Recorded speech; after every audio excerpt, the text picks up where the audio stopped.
ఒక్కసారి మావయ్య ఒక్కసారి మావయ్య మావయ్య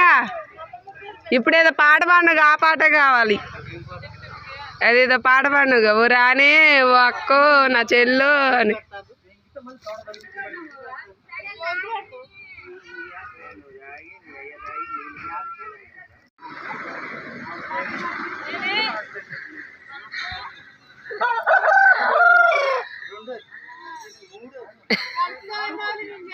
ఇది బాగుంది ఐదోది